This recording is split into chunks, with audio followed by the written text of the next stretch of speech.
Hello, I'm Lanre Lasisi and welcome to Newsnight. Tonight we turn our attention to the work of a young but strategic agency, the Presidential Compressed Natural Gas Initiative. Born in the wake of this administration's removal of fuel subsidy, the initiative represents a bold step towards reshaping Nigeria's energy landscape. But what exactly is the Pi-CNG, as it's popularly known, working towards? How effectively is it carrying out its mandate? These are some of the questions we put to the executive chairman of the initiative, Barrister Ismaeel Ahmed.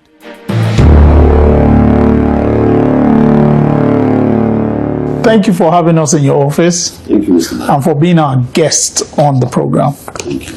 I would like to start with you helping us understand the core mandate of your agency. The core mandate of Pi-CNG and EV is basically to catalyze the adoption of compressed natural gas as an alternative fuel and electric mobility as a sustainable way of moving, cheaper, cleaner, and more affordable in the whole of the country as an ecosystem and as an alternative to fossil fuels. You know, it was really interesting when you were announced, when the president announced and said, look, you are the one going to move this initiative. I would like to understand from you what it was like when you were called, when you were announced and picked for this assignment. Yeah, so basically, I think when I was called, I was, naturally, I was like, okay, oil and gas. I'm not sure this.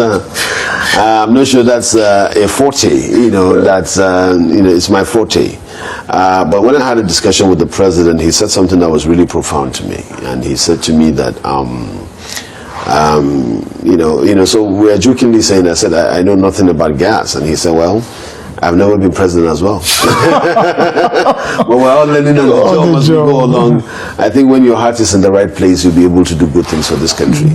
And he sees in me a young man that he has watched and he has been with and he has tutored and mentored over the course of about a decade and a half.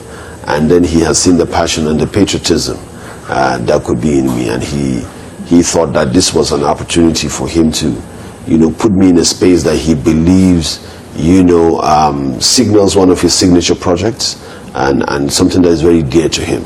And he said to me something that was very profound. He said, I would be remembered as the president that removed fuel subsidy, but I also want to be remembered as the president that brought an alternative, sustainable alternative, which is CNG and electric mobility, and how Nigerians move in a productive way, as opposed to giving handouts and handouts. I thought for that, he basically said, you are going to be in charge of one of the things that I would be remembered for 10 years from now. That was very profound.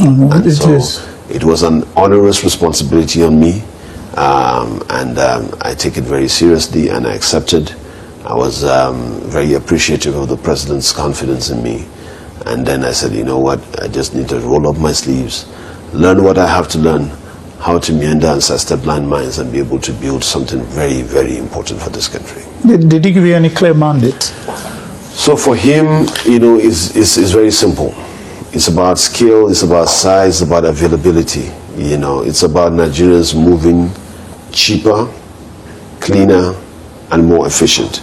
It's about weaning ourselves off from fossil fuels so that we'll be able to now have energy independence and security in our transport sector at the minimum. So for him, it's about bringing a sustainable alternative to transportation, as opposed to relying to the volatility of global oil prices like we are seeing today, as if he foresaw what was going to happen. He knew that subsidy was not sustainable. It was draining the country. The country was at the precipice of a fiscal disaster. We needed to move away from that. How we move matters, but he's a president that takes bold decisions and say, you know what, we can't keep kicking the can down the road. Somebody has to take responsibility for doing the right thing. And he was willing to take that responsibility. And I'm glad that, I'm really appreciative and honored and humbled by the fact that he sees me fit to lead one of the signature projects. When you say it's a signature project, some people will say it's the main project, because this is the most visible part of people's lives. That's right. Like you rightly said, when the issue of fuel subsidy removal hit, people felt the impact almost immediately. And so you've come here now. I'd like to understand, when you got here, what did you meet on ground? So I think, you know, before I got here, this, you know, the initiative has been in existence for a year and a half, yes, 2 years, about 2 years, going about 2 years. Yes.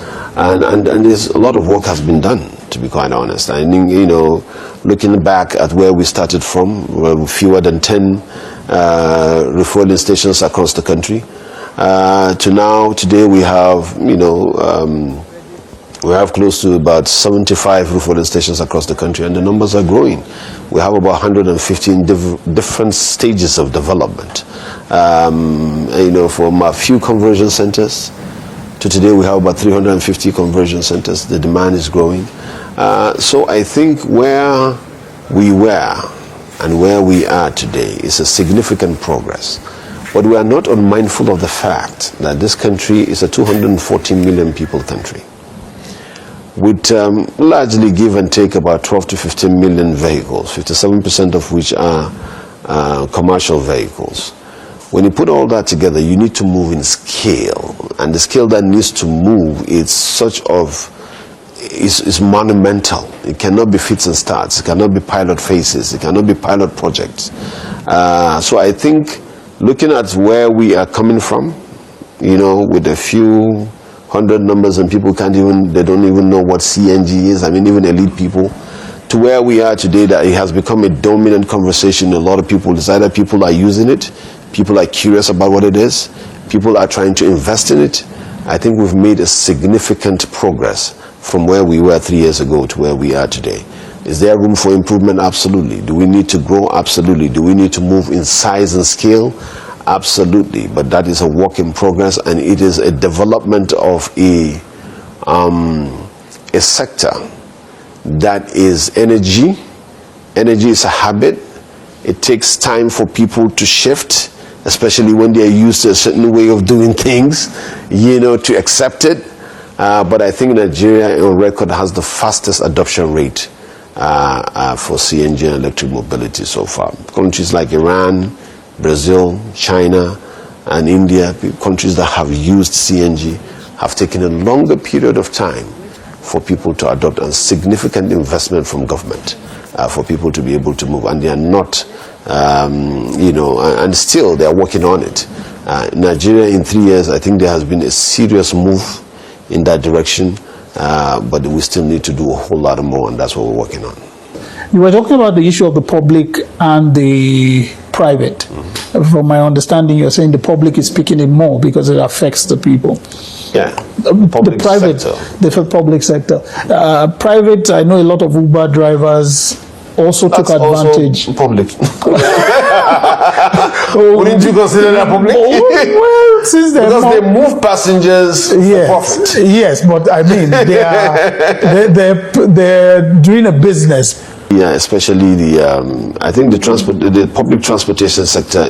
It is where us as government are even more focused on, because that's the last mile. That's what touches the people that don't own cars, right, and other means of transportation. So the public transportation, sector are the ones who are very interested in it, who are adopting it at scale. But we have seen significant interest in private transport owners as well, private car owners and vehicle or tricycles. So and then one of the most important ones is even the logistics part. So because the big trucks, for example, Dangote has bought 4,000 trucks of CNG. And that's a refinery owner who sells diesel. Yes. So that shows, where his mind is and where he knows the clarity of where, the costs. Absolutely, the cost savings. And not only him, all the major FMGCs are also thinking about moving in that direction as well. So it's something that we are seeing being adopted at scale. The interest is growing, the demand is growing significantly. Okay. Absolutely. Okay. Now, I would like to also understand. You were talking about the issue because when you talk about this issue of fuel subsidy and the savings, a lot of people feel the public transport, the mass transit buses, those are the ones that would really affect the people. And I remember when it started, even during festive seasons, there was a lot done to help people move across the country. I don't know how well that is going now. Well, it's still ongoing. Even the last Unitide, we spoke to our operators to be able to give that, that service, either at significantly discounted rate or, for those who can, even for free. So that is still ongoing, because we're still in the, I would say early stages, but we're still in the preliminary stages of adoption. People are still moving en masse. I am glad with the awareness of what the benefits of CNG as to cost. I don't know if that's as a result of the spike, in the price of PMS and diesel, going about 1,200 to 1,300 naira. It's simply unbelievable. It's been moving up. Yeah. So I think now it's no brainer for a lot of people to look, at an alternative, and that alternative, is readily available. And thank God the president and this government have thought about it 3 years ago, even before we had this crisis. I think we see that moving at a scale that we want to see. That growing demand is rapid. What our concern right now is how to match that supply with that growing demand, and that's what we're working on, because it involves a lot of investment in terms of infrastructure for a scale rollout. I would like, before we move to that issue of the supply and how you're trying to meet the demand, there's an issue that lots of people, some people have raised, that indeed it does help with the cost of transportation, but that some Nigerians are still taking advantage of themselves, in the sense that you get a CNG, the costs of your, whether the hail cab or whatever, the cost of transportation falls, but you still keep charging what you're charging people. Unfortunately, and now it's painful, because it looks like where the president took, or the administration took, a decision to help people, of course, but we seem not to be able to let the people have that advantage. I don't know if it's a concern that we have. It's a complaint that we've heard a lot, and these are concerns that we take very seriously. But the way we look at it is that, okay, what do we need to do? We can't start flogging people and say, you decide that you do it, you take it out. So what we have to do is to increase the number of vehicles that use it, because if you have a substantial amount of vehicles, from thousands to hundreds of thousands to millions, then you'll be able to strictly enforce compliance, because at that time, you have significant number that will be able to move a policy to a certain direction. And so our focus right now, as much as it is very important to keep calling the attention of people that, look, you can't be benefiting from these policies and still taking advantage, cascading it down to the end user, which is the primary goal of this. It's not for you to have more money to take home. That is important. It will come naturally. Exactly. That is important. It's not as if we're trying to take that away from you, but everybody else should be able to take on the benefit of that as well. But I think our focus as a government is to move it in size and scale so that compliance become absolutely necessary. So let's move to the point we're talking about, because just as you said, when you see an option that is better, a lot of people will be interested in it. Right. So when the price of fuel keeps going and you hear you spend maybe like a quarter of what you would have spent for petrol, you spend it if you were using gas. A lot of people want to adopt that, but how to go about it, how you go about it, and then you mentioned the issue of supply. How is that going? So we have 3 A's since I got here. We've been working on 3 A's, which the president subscribed to. Anything that is not available is not cheap.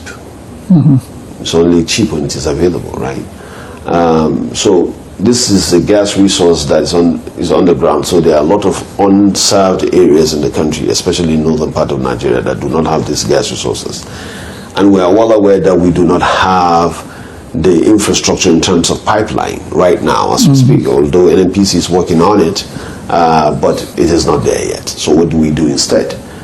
So significantly, we have to attract a lot of investment to be able to bring on, online pipelines and stuff like that, to be able to move this supply to areas where it is needed.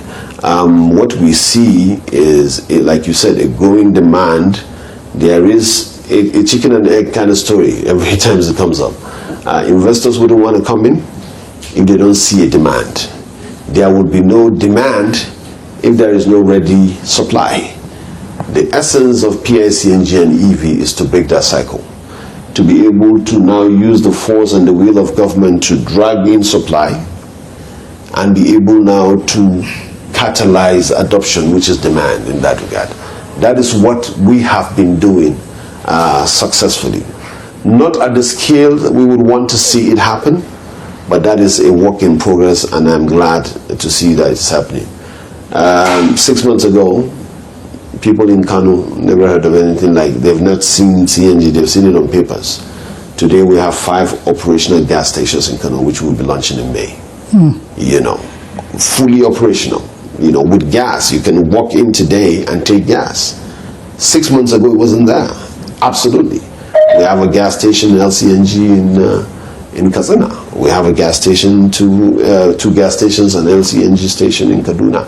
So one is opening up. So these are all private sector led, facilitated by us looking at the guarantees government has given, because government alone cannot. It's $100 billion business easily.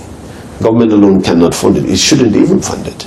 What government should do is to de-risk that investment and attract enough investment for people to bring in their money and be able to create it. It's a business, and it should be a business. That's the only way to be sustainable. And so that is what we are doing, and I'm glad I'm seeing a significant interest from private sector people and a lot of people who are coming in to do across the value chain, from feedstock all the way to dispensing of different things, from mother station to daughter stations to pipelines to transmission, logistic trucks to LNG stations and plants that are coming up. So all kinds of investments, and like I gave you an example of Dangote, you have Greenville, you have Assad, you have Rolling Energy, you have NIPCO, all these major players, Shafam, everybody putting in a lot of money to be able to see that they have catalyzed this market as much as possible, because they believe it's not only a transition destination, it is not a transition fuel, it's a destination, because we have 210 trillion proven gas, trillion cubic feet of proven gas in this country. If we do not utilize it for our domestic transport sector, what are we doing with it then? So it's a big shift on our end. We are focusing on supply. We are trying to connect the demand of people and the supply that we have. It's not always easy. It's capital intensive. It takes a lot of things, but it is happening, and I'm glad it is happening at the scale it is happening. I'm happy to hear about this collaboration with the private sector, and more importantly, how it's cascading to the states, because a lot of times a lot of people feel maybe it's just happening in Abuja, Lagos, you understand. So it's good to hear that across the states you are also having that done. But before we go deep into that supply part, I'm interested. I know you had this conversion incentive program. I would like to understand what's the status for people who want to adopt, because I think one way is, before we start getting the demand as much as it should be, is how people can get those conversion kits. So yeah, we just launched I think about 2 or 3 weeks ago, I don't know if you're aware, that we just launched a financing scheme for our conversions for CNG especially. A financing scheme? A financing scheme, because we looked at it, we said, okay, the president had given an immediate instruction that we should deploy 100,000 conversion kits across the country that we had in stock. But we have to do it in a way that is sustainable, and then so that other private players would be able to play in that realm as well, because we are encouraging private sector people to be able to import these conversion kits, and then at some time be able to localize the assembly of these conversion kits here in Nigeria, so that we'll be able to produce it ourselves and manufacture it ourselves. So in doing that, we launched a financing scheme for that. So the incentive program is ongoing, it's really strong. What we're doing is that we are in conjunction with financial institutions like Money Point, being guaranteed by Credit Corps, and Nigerian Credit Guarantee Company, NCGC. We came together, we signed an MOU, a tripartite MOU, so that people would be able to move into conversion centers with a little amount of money, and spread across a period of time. They will be able to have their vehicles converted, and then without having any financial burden on them, be able to pay across a long period of time, maybe 6 months or even a year, depending on your agreement that you have with the financial institution, at little or no cost at all. So that has been welcomed a lot by the conversion centers, and a lot of people have, and even since from that day that we unveiled that, the interest that have grown as a result of people trying to convert is significant. And I was like, well, didn't we think about that all along? So but that's where we are today, and the incentive program is still ongoing. The adoption rate, people are just waiting to convert, and then the scheme works for them because it gives them convenience and flexibility, and it does not impose on them a financial burden. And it's open to everyone? Absolutely. So anybody can walk in? Anybody can walk into a conversion center. There would be make inquiries. Make inquiries. There would be a Money Point agent there, for example, and then the Money Point agent would sign him up, and they would have a conversation on the terms of payment, and then he would work with what works best for him. But the flexibility is there, the opportunity is there, and the conversion kits are there. Okay, now I'm happy we've handled the issue of the conversion, so let's take it you now have the car. Looking at 2026, how many stations are you hoping will get across the country? So first of all, to talk about the queues alone are a temporary function of demand outpacing supply. That's what it is. So which means we have significantly crossed one threshold, which is there is demand. There's too much demand. There is a lot of demand, which is very good. Which is okay. Exactly, So the point is now we have to do the supply. From your perspective, since you are trying to build adoption. Absolutely. And which means you're succeeding. I'm succeeding, which is I've succeeded in creating enough demand. Yes. Now the investors are seeing that demand, and they're seeing there's an opportunity, to invest in supply chain. That's what we are working on. So, like I said, from less than 10 refueling stations across the country to 75 as we speak today, 150 in different stages of development. By the end of 2026, we are looking at maybe another 80 coming up. That's my hope.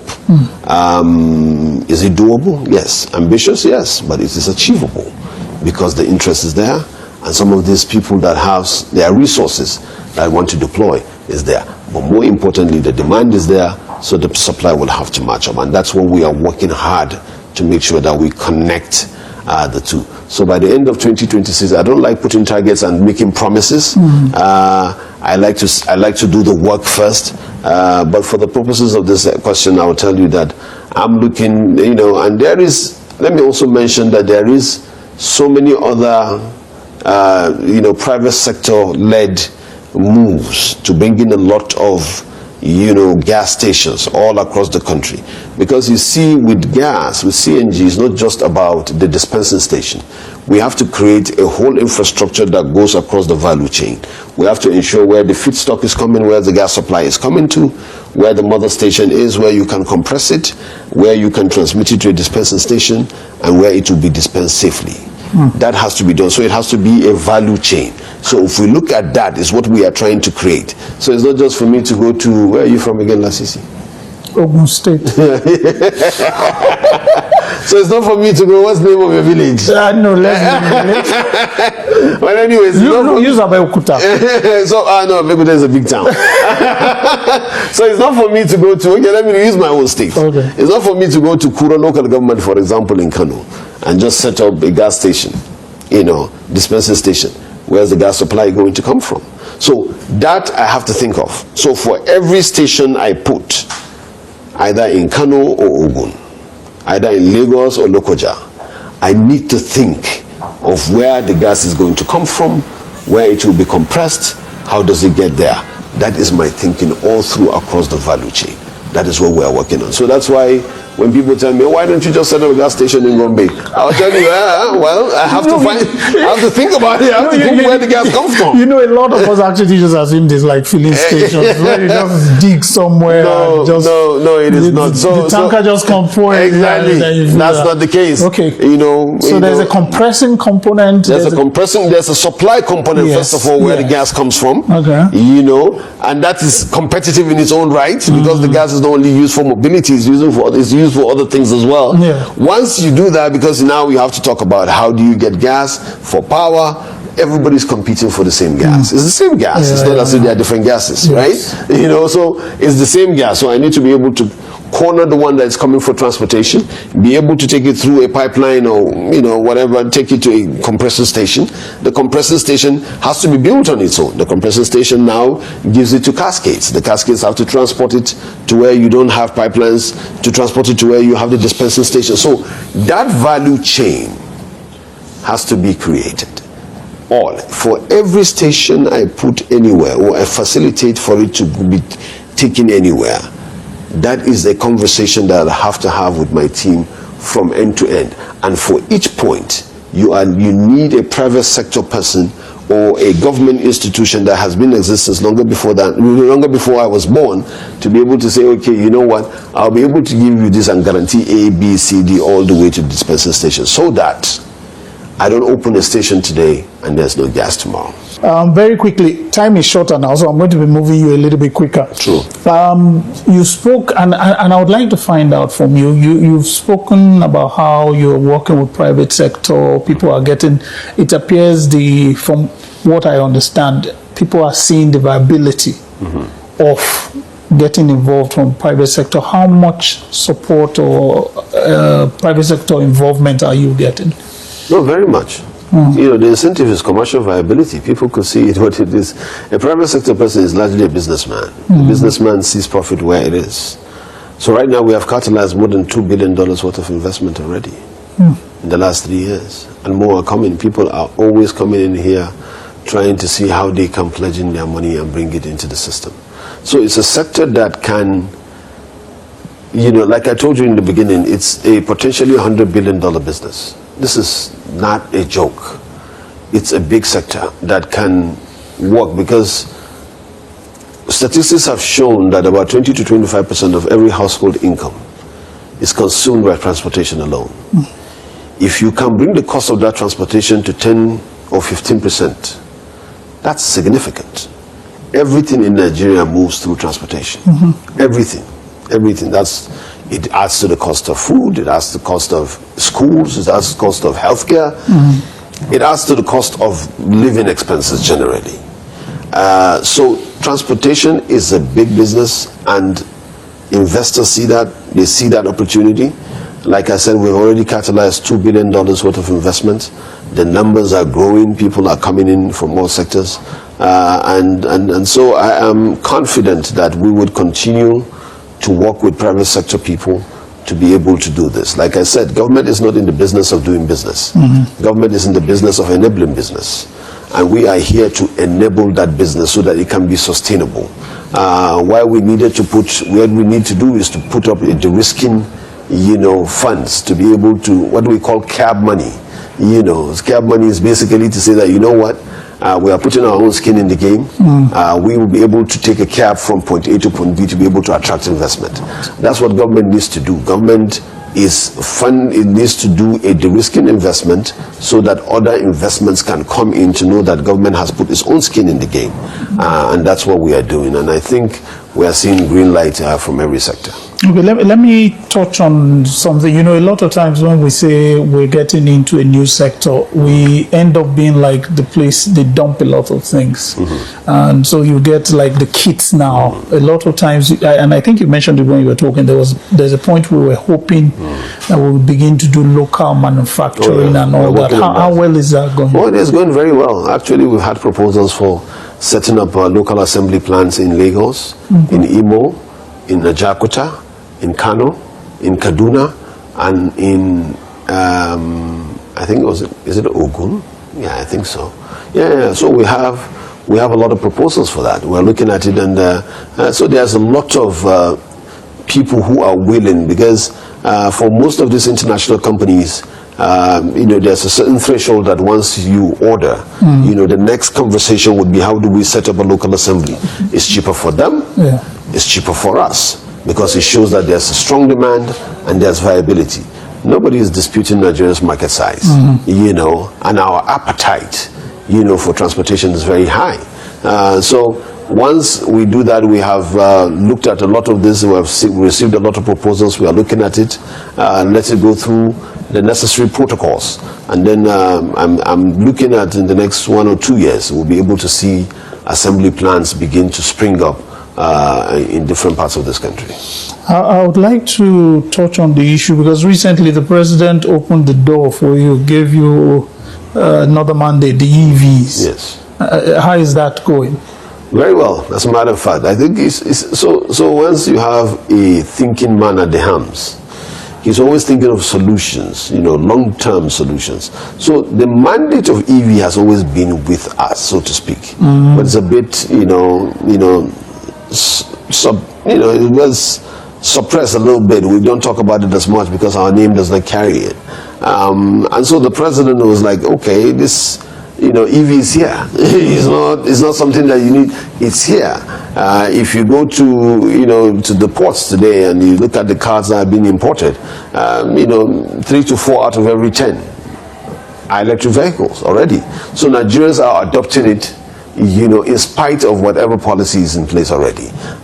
So the president saw that there is need to complement the efforts of clean energy on both sides. The CNG on the one side, especially for the major haulage trucks and mass transit buses, and then for those who want to do electric vehicles, you should be able. They are not competing; they are complementing each other. So it's a door that once he said, go ahead, let's see how we can adopt this simultaneously. Then the doors was wide open, and then we saw a lot of people who are very interested, all kinds of organizations, all kinds of individuals, all kinds of companies, all kinds of institutions are willing to bring in their money as well, because they see that it is a future for them. For us, both of them are a future, none of them is transition, all of them are all destination fuels, are alternative fuels. The most important thing for us is to wean ourselves off of fossil fuels and to be able to move this country cheaper and cleaner. So I'm wondering, when we did the CNG, issue was conversion and all that. Are we looking towards conversion? Yes, for there have been proposals. There have been proposals by some companies of converting to electric. Yes, that's quite interesting. I've seen that. I haven't seen it work practically yet. Yes, but yes, ideas. You start with ideas. No. I mean, I'm sure it has worked somewhere else for them to bring it to us. So those are things we are looking at as well. Okay. We have abundance of sunlight, especially in the northern part of Nigeria. True. For the tricycles and the smaller mobility, I think it makes a lot of sense to move with electric tricycles. It makes a lot of sense. In Kano, for example, we have registered. There are so many. The unregistered are more in number, but the registered ones under government of tricycles alone is about 200,000 to 300,000 in Kano City alone. When you say registered tricycles. Okay, yes. In Kano. Okay, yes. Commercial tricycles. Okay. Registered. They have registered with government. About 200,000 to 300,000. They move about 1.6 to 2.8 million people on a daily basis. That's a lot of people. That's a lot of movement. That's a lot of people. That's a lot of movement. And because you can see it, they do 3 shifts per tricycle. So they have 3 drivers per tricycle. Oh. Yeah, keke riders per tricycle. So the person that does in the morning, takes off the shift, the person takes off from the afternoon, and the person that does at night. Each one lives fully on that tricycle. And if we can shift them to electric. To CNG or electric, imagine the costs savings. Imagine the impact, even for the environment. For the environment. So it is huge by any proportion that you can possibly think of. You know, and that's what we're moving on. So I think the EV mandate is a fantastic mandate. It has opened us up to a lot of conversations. It has taken us to a lot of rooms. We're excited about it, and we're also excited about the CNG as well.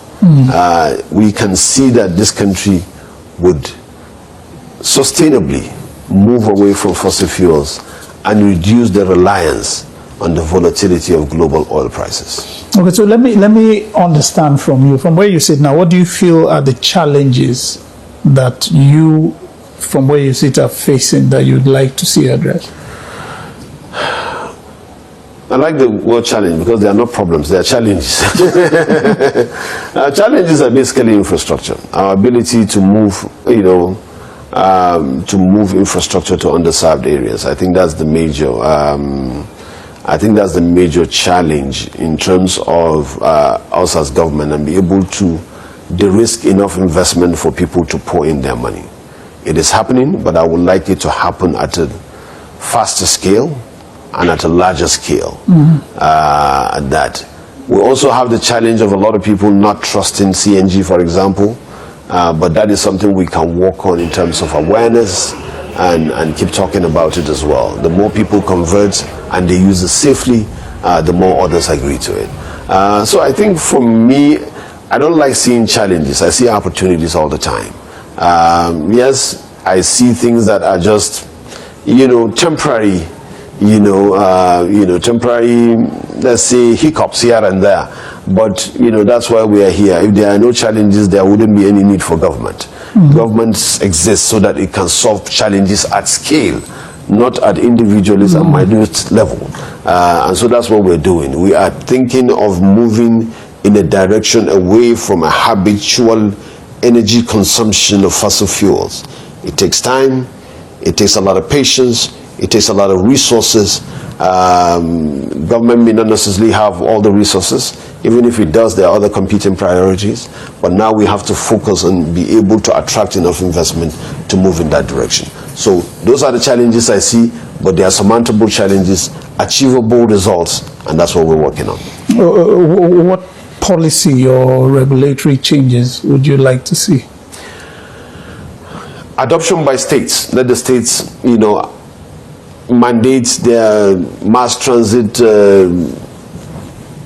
agencies or companies under them, their MDAs, the federal government MDAs, to adopt at scale these alternative fuel vehicles. Once that happens, I think not only will they be happier, I think the country will be cheaper and cleaner. So if they do, so for the states, states as well, yes. Okay, but I also want to find out how much support are you getting, because you're a federal agency. Yes. How much support are you getting? Very, very, very much so, because most of the states, I was recently in Katsina. It was, you know, I was really impressed by the governor and his depth of knowledge about CNG and electric vehicles. And we have a big state. I was really impressed. You know, he was very detailed about it, you know, and he's willing to give us, and he mentioned a lot of corridors, major corridors. So the Funtua, Gusau, Sokoto axis, that's a major haulage corridor that takes you, if you go left towards Bakori, it takes you back to Kano. If you go down from Funtua, it takes you to Hunkui, to Zaria, it takes you to Kaduna. If you go up to Gusau, it takes you all the way to Sokoto and Kebbi. That's a major corridor. He's willing to partner with us to be able to set up a major hub in the Funtua, you know, Gusau corridor access. And then you look at the Daura zone as well. From Daura, you go to Sabu all the way down, it takes you to Dambata, into Kano. Major corridor as well. So those are conversations we've had with him. Kano is interested. Kaduna is already big on it. Zamfara is calling us. Imo, you know, Abia. So the states are really, really interested. We just need to be able to make sure that we draw a very fantastic map in terms of gas infrastructure and electric mobility, so that the states will be able to chime in for every hub that we have. Now, a lot of people express concern, and you mentioned that just now when you talked about the fears people have as regards adoption. How do you go around ensuring demand is increasing, but not everybody is using conversion centers? We understand some people, they now term themselves conversion experts by the roadside. You understand? How do we go about regulating? So we're already well regulated. So for example, for every conversion center that is registered with us, has to register with NADDC in conjunction with the with the National Automotive Design and Development Council. Okay. They are responsible. So they are the ones. Oh yeah. So they are responsible for accrediting a conversion center. Beautiful. Then SON, Standard Organization of Nigeria, are responsible for verifying kits that would be used for that conversion. Then the MBT, the technical training, the training institution, are responsible also in conjunction with us for training the technicians. So anyone, and we have done a lot of awareness and will continue to do, because like I said, we're 240 million people. There are things that you will do for 10 years and somebody will not hear it. You just have to keep doing it. You have to convert in one of these accredited conversion centers. And we're coming up with our own platform, we call it NGVMS, that now will certify the kind of kits you use, the conversion centers that converted you. So whenever we are pumping gas into your vehicle or your keke or whatever, then there is a sticker that shows where that conversion took place, what kind of kits you use, so that if there is any issue, we'll be able to trace where the problem is. And for those who are doing the roadside, we are working in collaboration with law enforcement agencies to crack down on them, because it's one accident is one hit too many already on an emerging market that we cannot afford such a risky accidents. Yeah, but I think it's been good so far. We've not had any major issues. No, not really. We haven't. Yeah. Most of the we haven't had. The conversions have largely been, the few incidences we've had, we've taken corrective actions on it. Okay, but I know a lot, when it started, a lot of people were worried that the tank, Nigerian sun, Nigerian temperature, but you people have been able to talk to... So naturally, anything that comes near people, you see with lots of a level of skepticism, my head of gas supply used to say that 20 years ago, if you have an LPG, 10 landlords don't give you their house because they believe it's going to blow up. Today, nobody will allow you to use a stove or a firewood in his house if you don't have an LPG. It's a habit. It takes time for people to come round. But I am very glad that Nigerians are coming around CNG faster than they would have other energy sources, to be quite honest. Maybe that is out of necessity, but whatever it is, it's something that we welcome, and we have to just continuously to engage people and enlighten them that this is safer than petrol. I'd like to divide this last question into two, because I would like us to look at CNG, I'd like us to look at EVs. So if you look down the road now, let's say like 5 years from now, what do you see happening for us in the country with the CNG? I would love to see CNG as the fuel of choice for movement, for transportation. I would love to see that we move cheaper and cleaner as a result of that. I would love to see that we access our own natural resource to be able to power our mobility. I would love to see it grow as a sector, sitting on its own, that people can go in and make careers out of. And I would love to see Nigeria self-reliant and does not rely on whether there is tension in the Middle East or there's a closure of Strait of Hormuz to be able to determine how much we pay for gas or for gasoline or PMS, or how much our living expenses have been affected. I think if we do that and we attract significant infrastructure investment, and then we have created jobs out of that, and Nigerians are moving cleaner and cheaper, and my mandate and the mandate of this initiative would have been fulfilled. Okay, now that's for CNG, because a lot of work, you've done a lot of work on that level. But for the EVs, that is just starting out, what's your future look? My future look is that Nigerians can decide. The beauty of life is to have choices.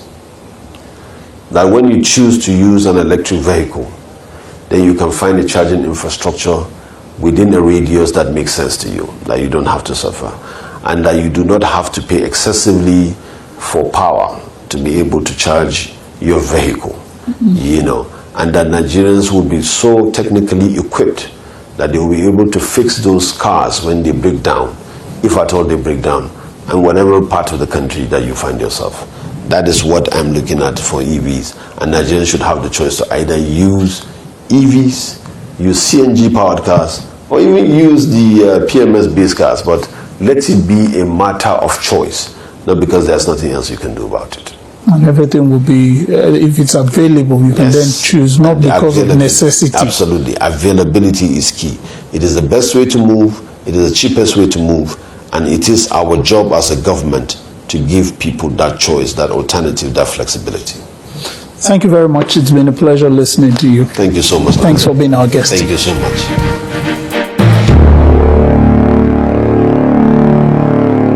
Well, that brings us to the end of our conversation today. Remember, you can be part of the discussion. Reach out through any of our social media platforms or send us an email. Our handles and contact details are right there on your screen. So don't hesitate to join in. And if you'd like to revisit past episodes, simply search Newsnight on YouTube, click on the playlist and take your pick.